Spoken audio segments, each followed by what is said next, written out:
Kedy si naposledy robil niečo, čo si rád robil ako mladší, ale už sa to vytratilo z tvojho života? Chápeš, malovanie, cvičenie alebo akékoľvek iné hobby, ktoré si kedysi dokázal robiť aj od rána do večera. Ja jednu takú vec mám.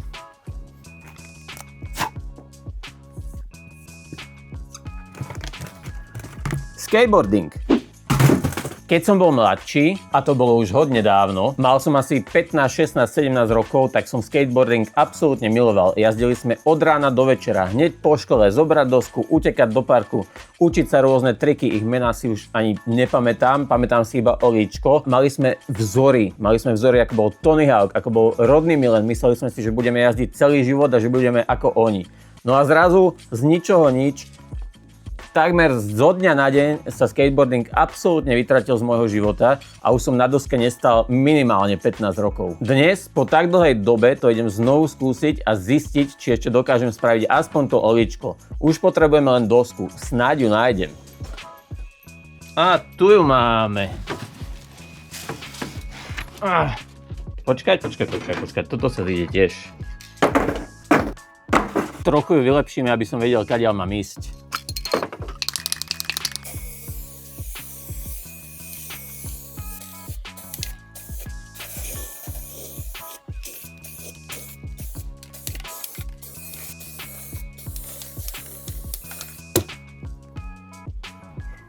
Dosku máme pripravenú, keď si polámem nohy, tak poisku nemám, takže pohoda. Prvýkrát sa idem odraziť, teraz príde minúta pravdy. No dobre.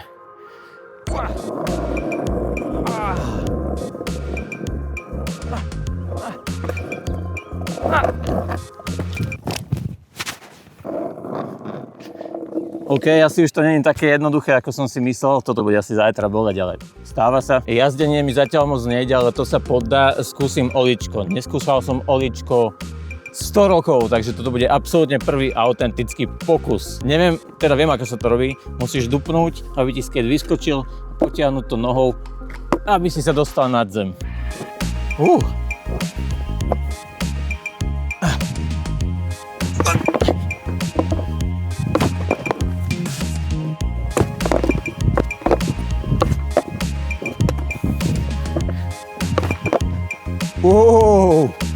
Ešte to viem.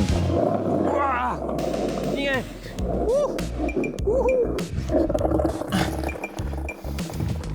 Nejde to tak, ako kedysi.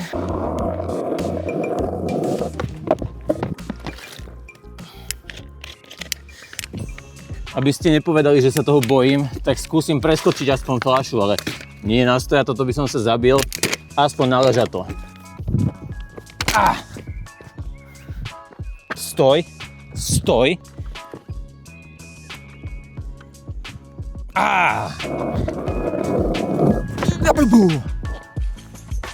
Ale preskočil som ju.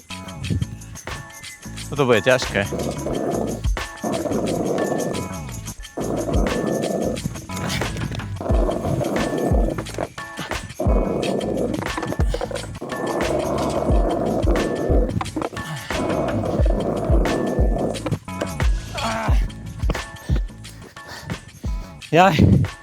To bolo asi najlepšie, čo z toho dostanem, OK.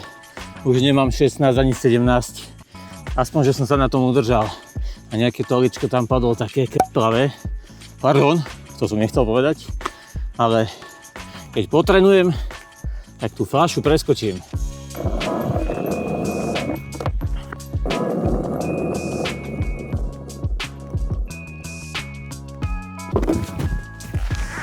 Betón. Odchádzam odtiaľto. Hop.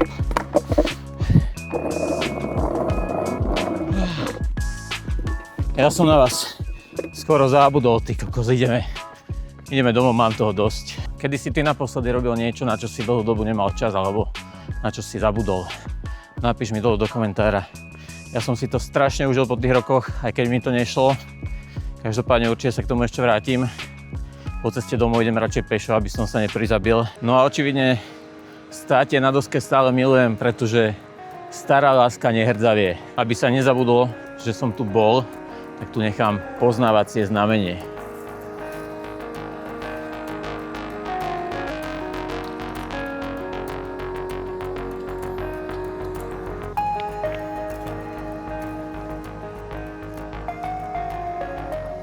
Ak tú nálepku nájdeš, napíš mi to do komentára alebo mi pošli fotku na Instagrame do správy. Čau.